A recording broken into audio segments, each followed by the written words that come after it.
کہ رسول صلی اللہ علیہ وسلم نے کہا کہ بڑے سے بڑے گنہگار، بڑے سے بڑا سیاہ کار، بڑے سے بڑا گنہگار بھی کیوں نہ ہو، اللہ تعالیٰ کے دربار میں اگر بڑے سے بڑے گنہگار انسان بھی اللہ تعالیٰ سے توبہ استغفار کرنے لگے، اللہ تعالیٰ سے معافی طلب کرنے لگے، تو اللہ تعالیٰ ضرور اس کی توبہ و استغفار کو قبول کرے گا، ضرور اس کی معافی کو قبول کرے گا۔ دیکھیے مشرک انسان جو اللہ تعالیٰ سے دشمنی مول لیا ہوا ہے، جو دین اسلام کو چھوڑ کر غیر معبودان باطلہ کو پکارتا ہے، جو اللہ تعالیٰ کے علاوہ دوسروں کو پکارتا ہے، اس کی توبہ بھی اللہ تعالیٰ قبول کرتا ہے۔ اللہ تعالیٰ نے قرآن مجید میں کہا کہ قُلْ لِلَّذِينَ كَفَرُوا، تم کافروں سے کہہ دو، قُلْ لِلَّذِينَ كَفَرُوا إِن يَنْتَهُوا، اگر تم اللہ تعالیٰ کو پکارنے لگیں گے، غیر معبودان باطلہ کو جو تم پکارتے ہو اس سے اگر باز آ جاؤ گے، إِن يَنْتَهُوا يُغْفَرْ لَهُم مَّا قَدْ سَلَفَ، اللہ تعالیٰ کا وعدہ ہے مشرک انسان بھی اگر اسلام قبول کر لے گا تو جو بھی حالت کفر میں، حالت شرک میں جو بھی اس سے گناہ سرزد ہوئے ہیں، اللہ تعالیٰ ان تمام گناہوں کو اللہ تعالیٰ معاف کر دے گا، یہ اللہ تعالیٰ کا وعدہ ہے۔ اور اسی وَلْتَكُن مِّنكُمْ أُمَّةٌ يَدْعُونَ إِلَى الْخَيْرِ وَيَأْمُرُونَ بِالْمَعْرُوفِ وَيَنْهَوْنَ عَنِ الْمُنكَرِ وَأُولَئِكَ هُمُ الْمُفْلِحُونَ۔ الحمد للہ رب العالمین والعاقبۃ للمتقین والصلاة والسلام علی اشرف الانبیاء والمرسلین نبینا محمد وعلی آلہ وصحبہ اجمعین وعلی من تبعہم بإحسان الی یوم الدین، اما بعد، فاعوذ باللہ السمیع العلیم من الشیطان الرجیم من ہمزہ ونفخہ ونفثہ، بسم اللہ الرحمن الرحیم، وَتُوبُوا إِلَى اللَّهِ جَمِيعًا أَيُّهَا الْمُؤْمِنُونَ لَعَلَّكُمْ تُفْلِحُونَ۔ محترم حاضرین اور پردہ نشین خواتین اسلام، تمام قسم کی تعریفیں اس اللہ رب العزت کے لیے لائق و زیبا ہے جو ہم سب کا تنہا خالق و مالک ہے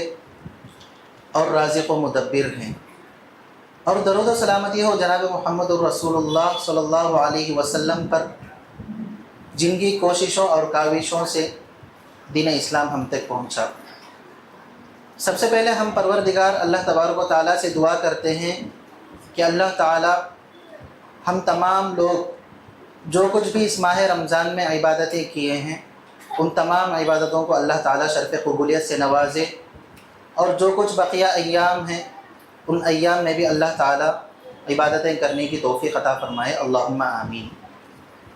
ابھی میں نے آپ لوگوں کے سامنے قرآن مجید کی ایک آیت کریمہ تلاوت فرمائی جس میں اللہ تبارک و تعالیٰ کا کہنا ہے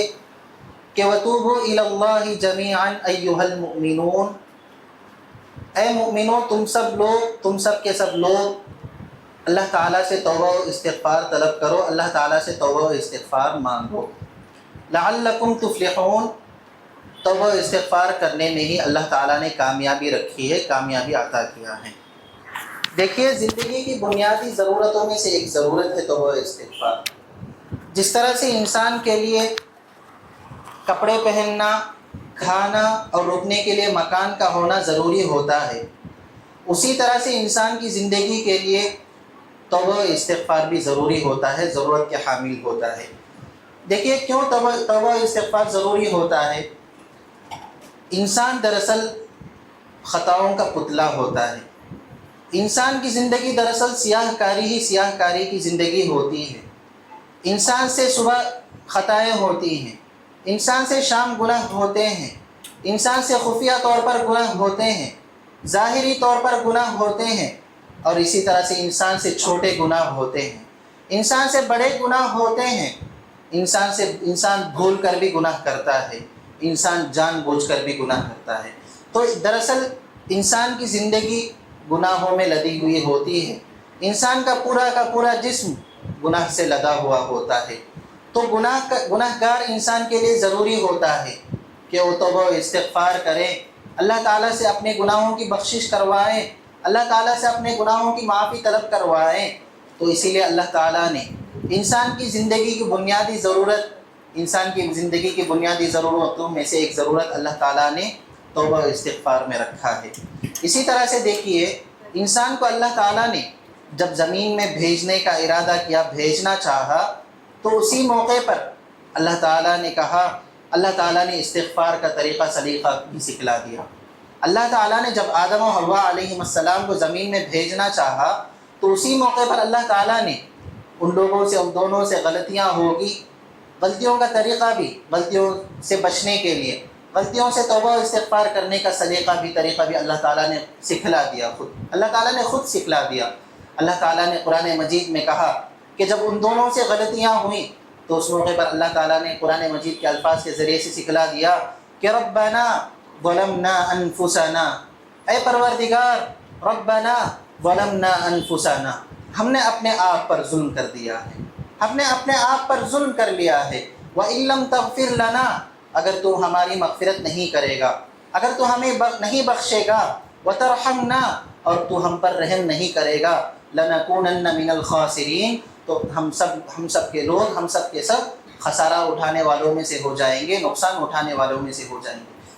کتنی پیاری دعا ہے یہ، جب اللہ تعالیٰ نے خود آدم و حوا علیہ السلام کو سکھلا دیا گناہوں سے بچنے کے لیے، گناہوں سے اپنے آپ کو دور رکھنے کے لیے، گناہ کرنے کے بعد توبہ و استغفار کرنے کا خود اللہ تعالیٰ نے بہترین دعا سکھلا دی۔ اگر کوئی بھی انسان یہ دعا کر لے گا تو اللہ تعالیٰ ضرور اس انسان کی توبہ و استغفار، جو انسان توبہ و استغفار کرتا ہے نا، اس کی توبہ قبول، اللہ تعالیٰ اس کی توبہ ضرور قبول کر لے گا۔ اسی طرح سے یہ دعا کے کلمات اللہ تعالیٰ نے خود سکھلائے ہیں۔ اس کے لیے اللہ تعالیٰ نے قرآن مجید میں کہا کہ فَتَلَقَّى آدَمُ مِن رَّبِّهِ كَلِمَاتٍ فَتَابَ عَلَيْهِ، یعنی اللہ تعالیٰ نے کہا کہ آدم علیہ السلام کو خود اللہ تعالیٰ نے ایک کلمات عطا کیے ہیں، ایک کلمات کے ذریعے سے اللہ تعالیٰ نے ان کی توبہ قبول کی تھی۔ فَتَابَ عَلَيْهِ، اس کلمے کے ذریعے سے جب آدم و حوا علیہ السلام نے توبہ استغفار کی تھی، دعا کی تھی، تو اللہ تعالیٰ نے باقاعدہ ان کی دعا بھی، استغفار بھی قبول کر لی تھی۔ اسی طرح سے محترم حاضرین، اللہ تعالیٰ جانتا ہے،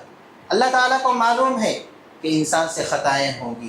انسان سے گناہیں ہوں گی، انسان گناہ کا کام کرے گا، اس چیز کو بھی اللہ تعالیٰ جانتا ہے۔ اسی طرح سے اللہ تعالیٰ نے قرآن مجید میں یہ نہیں کہا کہ انسان سے گناہ ہرگز نہیں ہوں گے، انسان سے گناہ کے کام ہرگز نہیں ہوں گے، اللہ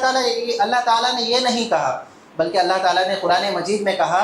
متقیوں کی پہچان بتاتے ہوئے اللہ تعالیٰ نے کہا کہ انسان سے تو غلطیاں ہوں گی، انسان سے تو گناہ سرزد ہوں گے، ان میں سب سے بہترین انسان وہ ہوگا جو گناہ کرنے کے بعد توبہ و استغفار کرے گا، جو گناہ کرنے کے بعد اللہ تعالیٰ سے گناہ کرنے کے بعد اللہ تعالیٰ سے دعائیں کرے گا، گناہ کرنے کے بعد اللہ تعالیٰ سے مناجات کرے گا، یہی سب سے بہترین اور یہی سب سے متقی انسان ہوگا۔ اور اسی طرح سے گناہ کرنے کے بعد وہ بندہ، وہ انسان گناہ پر اصرار نہیں کرے گا۔ گناہ پر اصرار نہ کرنے کا مطلب کیا ہے؟ ایک گناہ کرنے کے بعد، اب مثال کے طور پر کوئی انسان چوری کرتا ہے، چوری کرنا یہ بھی دین اسلام میں بہت بڑا جرم ہوتا ہے۔ چوری کرنے کے بعد پھر دوبارہ وہی گناہ کا کام انسان دوبارہ اصرار کے ساتھ نہیں کرے گا، وہی گناہ کا کام پے در پہ دوبارہ نہیں کرے گا۔ یہ متقیوں کی پہچان بتاتے ہوئے اللہ تعالیٰ نے کہا، اور آگے اللہ تعالیٰ نے قرآن مجید میں کہا کہ والذین اذا فعلوا فاحشۃ، اور جو لوگ اذا فعلوا فاحشۃ، جب ان سے فحش کام ہو جائے، جب ان سے گناہ کے کام سرزد ہو جائے، والذین اذا فعلوا فاحشۃ او ظلموا انفسهم، یا وہ لوگ گناہ کا کام کر کے اپنے آپ پر ظلم کر لی، او ظلموا انفسهم ذکروا اللہ، جیسے ہی گناہ کا کام ہوتا ہے فوری بات وہ لوگ اللہ تعالیٰ کو یاد کرنے لگتے ہیں، ذکروا اللہ فاستغفروا لذنوبہم، اللہ تعالیٰ کو یاد کر کے، اللہ تعالیٰ کو یاد کرنے کے بعد فوری طور پر وہ لوگ اللہ تعالیٰ سے استغفار طلب کرتے ہیں، فوری اللہ تعالیٰ کو یاد کرنے کے بعد وہ لوگ توبہ استغفار، اللہ تعالیٰ سے معافی طلب کرتے ہیں۔ تو اللہ تعالیٰ نے متقیوں کی پہچان بتاتے ہوئے کہا کہ والذین اذا فعلوا فاحشۃ او ظلموا انفسهم ذکروا اللہ فاستغفروا لذنوبہم، آگے کہا اللہ تعالیٰ نے کہ ومن یغفر الذنوب الا اللہ، اور کون ہو سکتا ہے اللہ تعالیٰ کے علاوہ جو انسان کی بخشش کر سکتا ہے، انسان کو درگزر کر سکتا ہے، انسان کی گناہ کو درگزر کر سکتا ہے، انسان کی غلطیوں کو معاف کون کر سکتا ہے اللہ تعالیٰ کے علاوہ۔ وَمَن يَغْفِرُ الذُّنُوبَ إِلَّا اللَّهُ وَلَمْ يُصِرُّوا عَلَى مَا فَعَلُوا وَهُمْ يَعْلَمُونَ، اور متقی لوگوں کی پہچان اللہ تعالیٰ نے یہ بھی بتلائی کہ گناہ کرنے کے بعد وہ انسان پھر دوبارہ اسی کام کو، اسی گناہ کو نہیں کرے گا۔ اور اسی طرح سے ایک مومن بندہ چھوٹے سے چھوٹے گناہ کو بھی بڑی اہمیت والا سمجھتا ہے۔ ایک مومن انسان ہوتا ہے جس سے چھوٹا گناہ سرزد ہوا ہوگا، پر وہی چھوٹے گناہ اس مومن انسان کے پاس بہت زیادہ مانند، بہت بڑے پہاڑ کے مانند ہوتا ہے۔ وہی گناہ اگر کافر کرتا ہے، کافر بڑے سے بڑے گناہ بھی کیوں نہ کر دے، بڑے گناہ بھی کافر کو بہت کم نظر آتا ہے، ایک چونٹی کے مانند ہی نظر آتا ہے۔ اسی طرح سے اللہ کے رسول صلی اللہ علیہ وسلم نے کہا کہ بڑے سے بڑے گنہگار، بڑے سے بڑا سیاہ کار، بڑے سے بڑا گنہگار بھی کیوں نہ ہو، اللہ تعالیٰ کے دربار میں اگر بڑے سے بڑے گنہگار انسان بھی اللہ تعالیٰ سے توبہ و استغفار کرنے لگے، اللہ تعالیٰ سے معافی طلب کرنے لگے، تو اللہ تعالیٰ ضرور اس کی توبہ و استغفار کو قبول کرے گا، ضرور اس کی معافی کو قبول کرے گا۔ دیکھیے مشرک انسان جو اللہ تعالیٰ سے دشمنی مول لیا ہوا ہے، جو دین اسلام کو چھوڑ کر غیر معبودان باطلہ کو پکارتا ہے، جو اللہ تعالیٰ کے علاوہ دوسروں کو پکارتا ہے، اس کی توبہ بھی اللہ تعالیٰ قبول کرتا ہے۔ اللہ تعالیٰ نے قرآن مجید میں کہا کہ قُل لِّلَّذِينَ كَفَرُوا، تم کافروں سے کہہ دو، قُل لِّلَّذِينَ كَفَرُوا إِن يَنْتَهُوا، اگر تم اللہ تعالیٰ کو پکارنے لگیں گے، غیر معبودان باطلہ کو جو تم پکارتے ہو اس سے اگر باز آ جاؤ گے، إِن يَنْتَهُوا يُغْفَرْ لَهُم مَّا قَدْ سَلَفَ، اللہ تعالیٰ کا وعدہ ہے مشرک انسان بھی اگر اسلام قبول کر لے گا تو جو بھی حالت کفر میں، حالت شرک میں جو بھی اس سے گناہ سرزد ہوئے ہیں، اللہ تعالیٰ ان تمام گناہوں کو اللہ تعالیٰ معاف کر دے گا، یہ اللہ تعالیٰ کا وعدہ ہے۔ اور اسی طرح سے مرتد انسان، یعنی اسلام قبول کرنے کے بعد پھر دوبارہ اگر وہ انسان شرک میں مبتلا ہو گیا، ایک مسلمان اگر اسلام قبول کرنے کے بعد پھر دوبارہ وہ کافر ہو گیا، اس کے سلسلے میں بھی اللہ تعالیٰ نے اس کو بھی توبہ و استغفار کی دعوت دی۔ اللہ تعالیٰ نے قرآن مجید میں کہا، کہ کیف یہدی اللہ قوما کفروا بعد اسلامہم، کیف یہدی اللہ قوما کفروا بعد ایمانہم، کیسے اللہ تعالیٰ اس انسان کو ہدایت دے سکتا ہے، کیسے اللہ تعالیٰ اس انسان کی مغفرت کر سکتا ہے جو انسان کے ایک مسلمان ہونے کے بعد، اسلام قبول کرنے کے بعد پھر دوبارہ کفر اختیار کر لیا، پھر دوبارہ کافر ہو گیا۔ آگے اللہ تعالیٰ نے کہا کہ إِلَّا الَّذِينَ تَابُوا مِن بَعْدِ ذَلِكَ وَأَصْلَحُوا، یعنی اللہ تعالیٰ کہہ رہا ہے رہے وہ لوگ إِلَّا الَّذِينَ تَابُوا مِن بَعْدِ ذَلِكَ وَأَصْلَحُوا، اگر وہ لوگ توبہ و استغفار کر لیں گے، اگر وہ لوگ اللہ تعالیٰ سے معافی مانگ لیں گے، وَأَصْلَحُوا، اور اپنی اصلاح کر لیں گے، یعنی جو لوگ مسلمان ہوئے تھے پھر دوبارہ کافر ہو گئے، پھر کافر ہونے کے بعد اگر وہ شرمندہ ہو کر، شرمندگی کا احساس ہوتے ہوئے اگر وہ پھر دوبارہ اسلام میں آ جائیں گے، توبہ و استغفار کے ذریعے سے اسلام میں آ جائیں گے، تو اللہ تعالیٰ کہہ رہا ہے کہ فَإِنَّ اللَّهَ غَفُورٌ رَحِيمٌ، بے شک اللہ تعالیٰ کا وعدہ ہے کہ اللہ تعالیٰ ان کی مغفرت کرتے ہی رہے گا، اللہ تعالیٰ ان کو معاف کرتے ہی رہے گا۔ اور اسی طرح سے دیکھیے انسان کی تنگ نظری ہوتی ہے، انسان کی تنگ نظری ہوتی ہے کہ انسان کہتا ہے، کسی انسان کو دیکھتا ہے کہ وہ زیادہ گنہگار انسان ہے، کسی انسان کو دیکھتا ہے کہ وہ زیادہ گناہ کرتا ہے تو فوری انسان کہتا ہے کہ اللہ تعالیٰ تجھے معاف نہیں کرے گا، فوری انسان کہتا ہے کہ اللہ تعالیٰ تجھے معاف نہیں کرے گا۔ یہ بہت بڑا جرم ہوتا ہے۔ دیکھیے اللہ تعالیٰ کی مشیت میں ہوتا ہے، اللہ تعالیٰ کے اختیار میں ہوتا ہے کہ اللہ تعالیٰ کس انسان کو معاف کرے گا، اللہ تعالیٰ کس انسان کی درگزر کرے گا، اللہ تعالیٰ کس انسان کی توبہ و استغفار قبول کرے گا، یہ اللہ تعالیٰ کی مشیت میں ہوتا ہے، یہ اللہ تعالیٰ کے اختیار میں ہوتا ہے، ہم لوگ انسانوں کے اختیار میں نہیں ہوتا ہے۔ دیکھیے اگر انسان، کوئی بھی انسان ہے جو اپنی زبان سے کہتا ہے کہ فلاں انسان کی اللہ تعالیٰ مغفرت نہیں کرے گا، فلاں انسان کو اللہ تعالیٰ معاف نہیں کرے گا، یہ سب سے بڑا مجرم ہوتا ہے، سب سے بڑا جرم والا انسان ہوتا ہے، مجرم انسان ہوتا ہے۔ اللہ کے رسول صلی اللہ علیہ وسلم کے زمانے میں ایک مشرک انسان تھے، یعنی دو لوگ، ایک اچھا انسان ہوتا تھا، ایک برا انسان ہوتا تھا۔ ایک اچھا انسان برے انسان کے تعلق سے کہتا ہے کہ اللہ تعالیٰ ہرگز تجھے معاف نہیں کرے گا، اللہ کی قسم کھاتے ہوئے کہتا ہے کہ فلاں انسان اللہ تعالیٰ ہرگز تجھے معاف نہیں کرے گا۔ پھر اللہ تعالیٰ کو غصہ آتا ہے، پھر اللہ تعالیٰ جو بدکار انسان ہوتا ہے، جو مجرم انسان ہوتا ہے، اللہ تعالیٰ اس کو معاف کر دیتا ہے، جو اچھا انسان ہوتا ہے اللہ تعالیٰ اس کو جہنم رسید کر دیتا ہے، جہنم میں داخل کر دیتا ہے۔ صرف ایک جملہ کہنے کی وجہ سے اللہ تعالیٰ ناراض ہوتا ہے اور اس انسان کو جہنم رسید کر دیتا ہے، جہنم میں داخل کر دیتا ہے۔ اسی لیے اللہ کے رسول صلی اللہ علیہ وسلم نے حدیث میں کہا کہ ایک انسان کا ایک جملہ بھی اس کو جنت میں بھی داخل کر سکتا ہے، وہی انسان کا ایک جملہ بھی جہنم میں بھی داخل کر لے سکتا ہے، داخلہ مل سکتا ہے۔ تو ہمیں چاہیے کہ زبان کی حفاظت کرتے ہوئے جو کچھ بھی ہم بولتے ہوں، زبان کی احتیاط کے ساتھ بولنے کی کوشش کرنی چاہیے۔ اور اسی طرح سے اللہ کے رسول صلی اللہ علیہ وسلم نے کہا، یعنی اسلاف کرام کہتے ہیں کہ جب بھی انسان توبہ و استغفار کرتا ہے، جب بھی انسان اپنی گناہوں کی بخشش کروانا چاہتا ہے تو پورے اخلاص کے ساتھ اللہ تعالیٰ سے مانگنے کی کوشش کرنی چاہیے، پورے خلوص کے ساتھ اللہ تعالیٰ سے مانگنے کی کوشش کرنی چاہیے، پورے اخلاص کے ساتھ اللہ تعالیٰ سے توبہ و استغفار کرنے کی کوشش کرنی چاہیے۔ جب انسان پورے خلوص کے ساتھ، پورے اخلاص کے ساتھ، پورے درد کے ساتھ، اپنی ندامت کے ساتھ، شرمندگی کے ساتھ اگر اللہ تعالیٰ سے توبہ و استغفار کرے گا نا تو اللہ تعالیٰ کا وعدہ ہے کہ اس انسان کی اللہ تعالیٰ ضرور توبہ و استغفار قبول کرے گا۔ ہمیں جب بھی دعا کریں گے اللہ تعالیٰ سے ہمیں دعا کرتے ہوئے اللہ تعالیٰ سے توبۃ النصوح کی